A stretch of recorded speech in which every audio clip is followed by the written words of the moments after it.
Okay.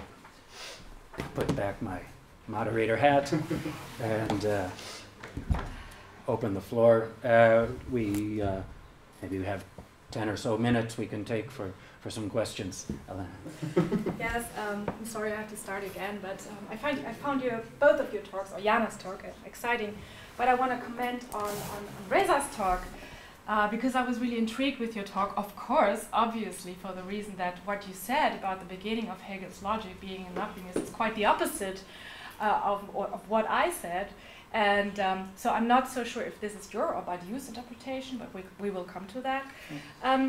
You mentioned the unconscious materialist motives in Hegel's philosophy, but I rather think that there is an unconscious limit in Badiou of understanding Hegel's logic, and I want to press you on this, because I think the point, what Badiou doesn't seem to see or to realize, is that the beginning of the logic, being in nothingness, is a critique of immediacy. It's a critique of the fact that you cannot think such a thing as immediacy. Mm-hmm. It's a critique of Fichte, of the I, the Ich. It's a critique of Thales, the principle of water. It's a critique of anything that begins with an absolute principle or anything like that. So my comment would be to say, what is happening at the beginning of Hegel's logic? And it's a critique of immediacy, because being and nothingness, by being indeterminate, by saying the very things, you cannot even say they are concepts, because they're not. Being and nothingness, that's why it has an anakolute, it hasn't a full sentence, is indeterminate. I have already determined them as being indeterminate. And this is how Hegel shows the failure to think immediacy, to think something that is completely devoid of any determination. And this is why Hegel criticizes the idea that there can be an absolute beginning, that there can be a pure beginning without presupposition. You said the beginning has to be immediate, it has to be absolute, not mediated, it has to be pure being. But this is precisely what Hegel criticizes at the beginning of the logic. It's his critique, because what happens in this, how you call this, iterative changing from being to nothingness, is but by saying that something is indeterminate, I have already determined it as being indeterminate. And this is why being and nothingness collapse into each other, because the only thing you can say about being is it is not nothingness. And by saying being is not nothingness, you have said that being is something not. Yeah. So you have said being is nothingness. Get it?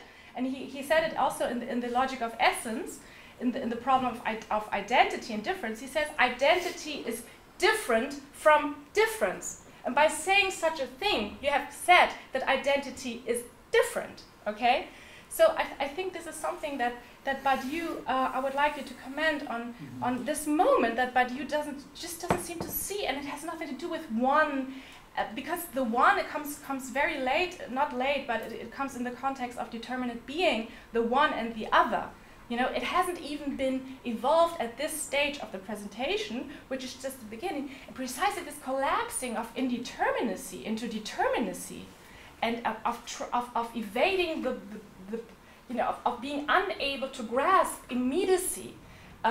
This is what gives the motor to the dialectical thinking, as I tried to say in my talk, because the hypostization of any kind of immediacy or identity, it's a critique of identity, and it's a critique we can make useful for a critique of identity politics today, is that Hegel says there is no such thing as pure identity. We cannot think it. And thinking is determining. It's nothing else, but thinking is determining. So I wonder if you can comment on Badiou's, does Badiou have to say anything on this problematic of the dialectic of immediacy and determination? Yes. This was something I would also, being nothingness are furthest removed from the truth. Hegel says being and nothingness are absolutely false. They are untrue. They are no concept we can take seriously even. You know, so he's trying to criticize this idea of the possibility of immediate thinking, or of the one, or of the absolute. You know, and I wonder if you can comment on that. Thank you. Can I add a second question that perhaps develops that? I know that you've written on an axiomatic orientation and in Badiou and the question of beginnings, and so I wonder if also in response you might comment on whether an axiomatic orientation to the beginning adds something in addition to the critique of Hegel. Sure.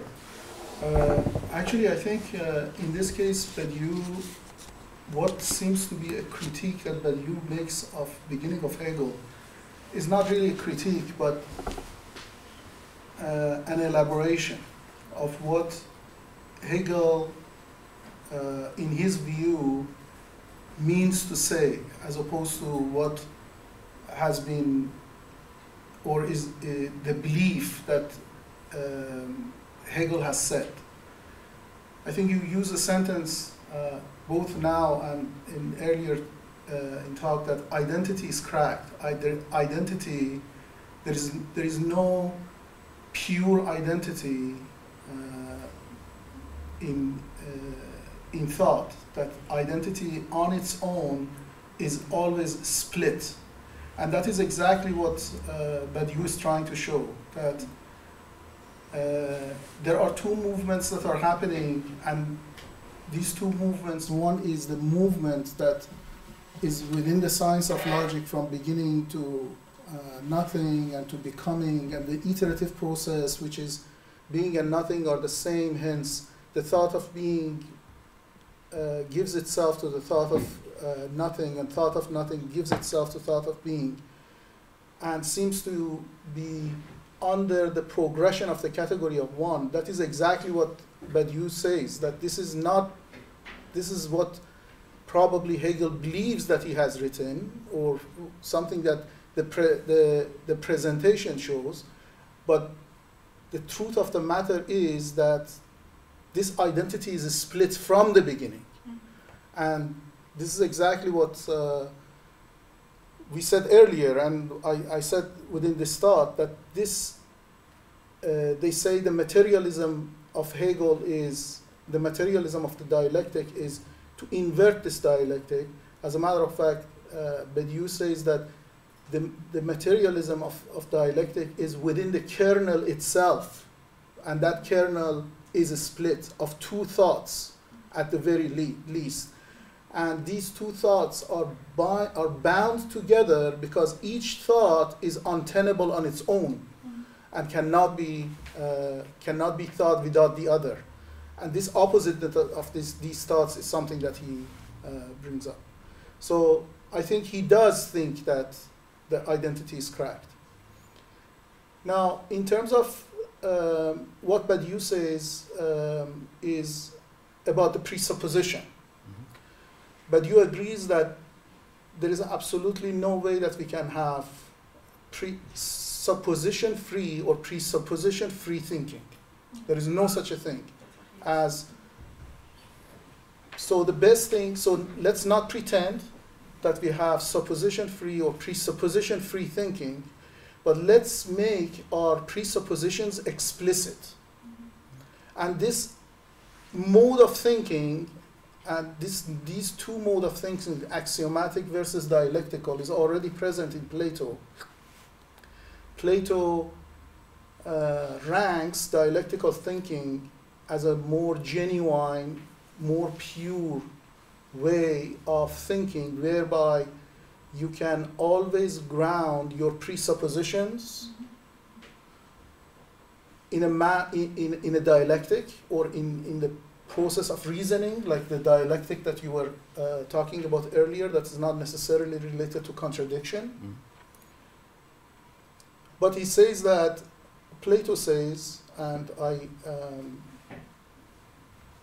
have not seen this quote from Plato, but from Badiou himself that quotes Plato, that Plato says this type of thinking, or reaching the beginning through dialectical thinking is not available to us.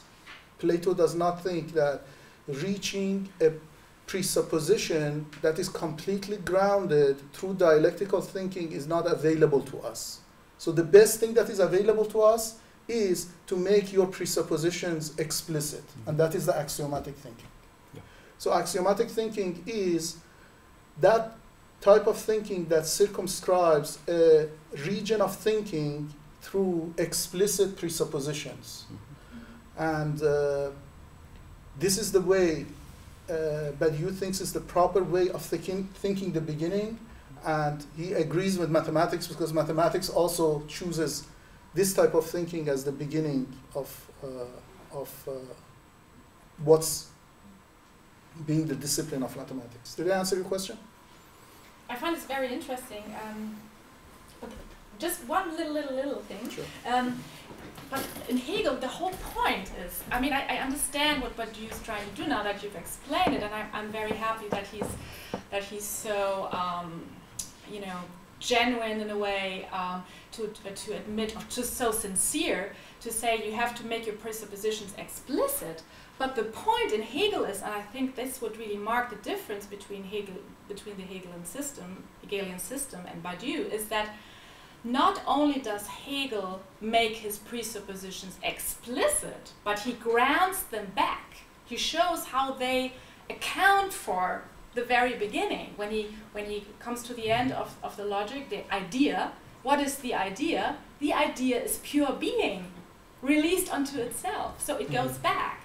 So he can ground those axioms, Hegel doesn't say you have axioms, but maybe the Badiouian axioms, back into the whole system. And I think this is what Badiou fails to do. But okay, and never mind. he does not do it either, because the way that he thinks is not under procedure of dialectic. I mean, for Badiou, being in its essence, or everything that is there, the thought itself is cracked, is a split. He thinks that this split,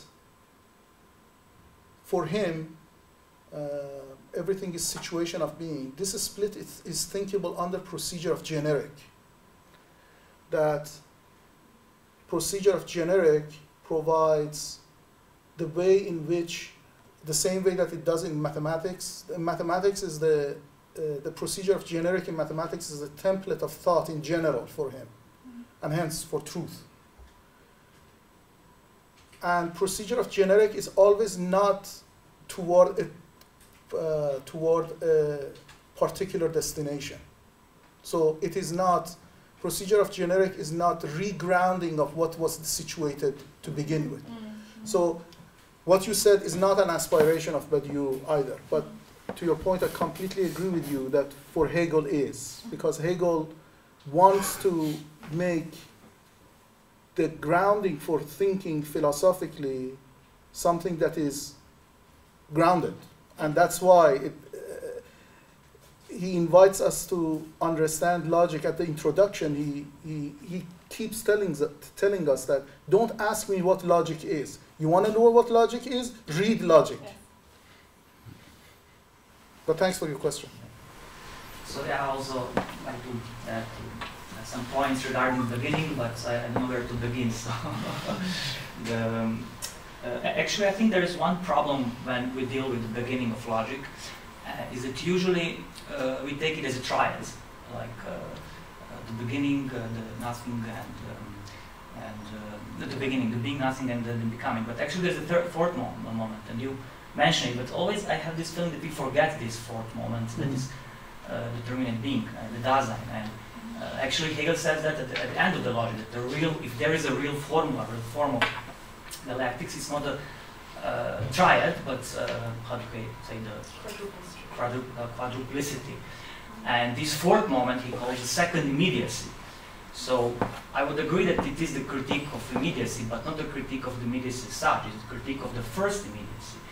Because the fourth moment is actually, it comes after the negation. Negation is the second immediacy. And the first second immediacy is exactly the Dasein.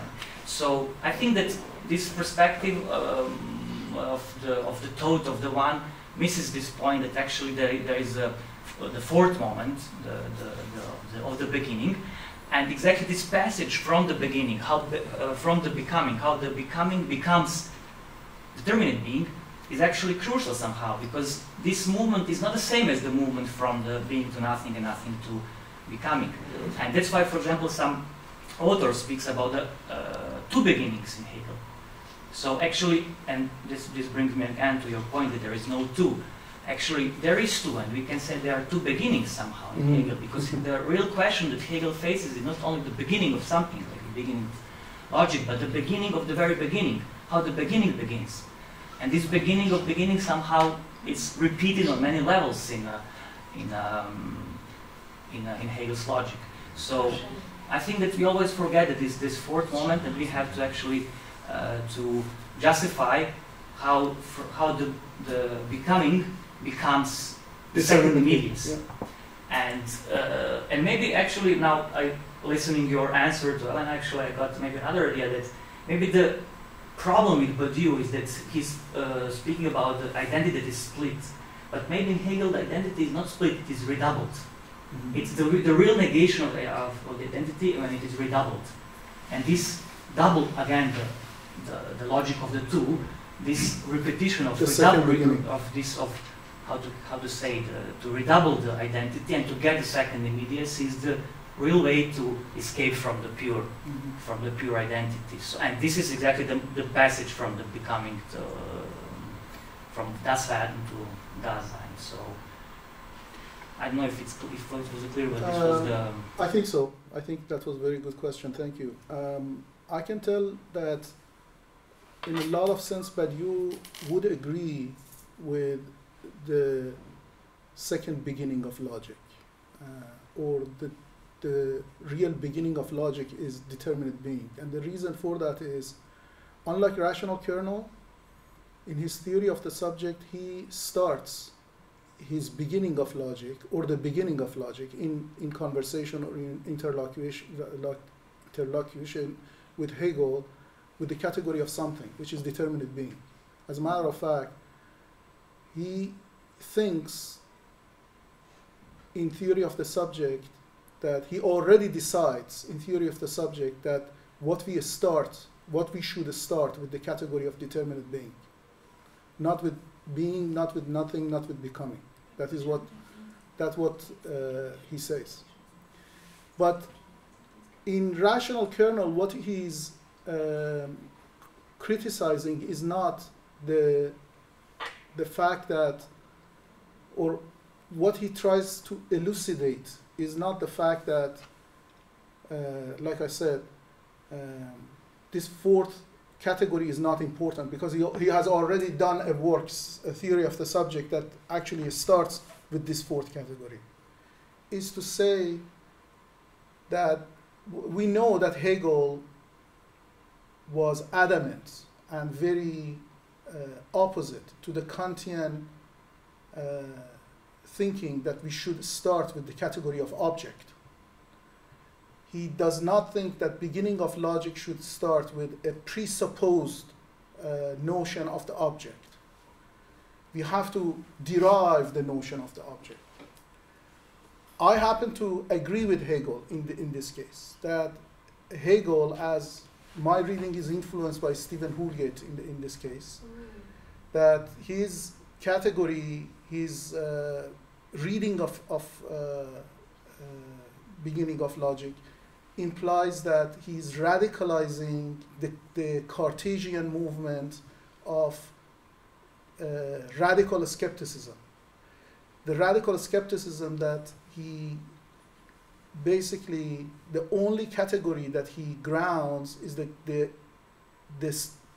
existence of the fact that there is a thought, not even that there is an I. So this difference between these are not Badiou. The difference between Hegel and Kant is already proclaimed in the way that Hegel wants us to start logic. So I don't know whether you mentioned this point, but if you did, I agree with this point that the movement from being to determinate being is very important, is not for naught. So if we jump to, we can choose to jump, like Badiou did, to the category of determinate being and start from determinate being. You can do that. And Badiou has done that. But you need to, if you want to really stick to the Hegelian move, post-Kantian, post-Fichtean in that case, because of the foregoing of the I as well, the self, or self-reference, or self-reflection of the I that Fichte had. If you want to have fidelity to Hegel, you need to pay attention to the category of being to determinate being. You cannot just forego that.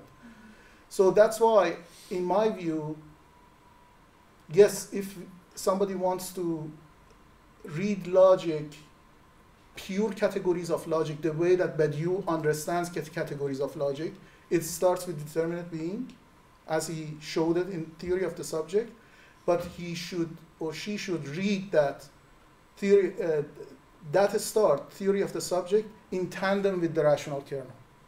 That is his orientation or his elaboration of why I started with determinate being.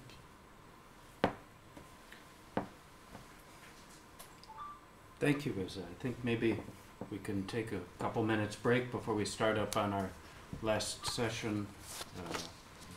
Shall we say 10 minutes again? Thanks very much. Thank you. And thank you, Jana.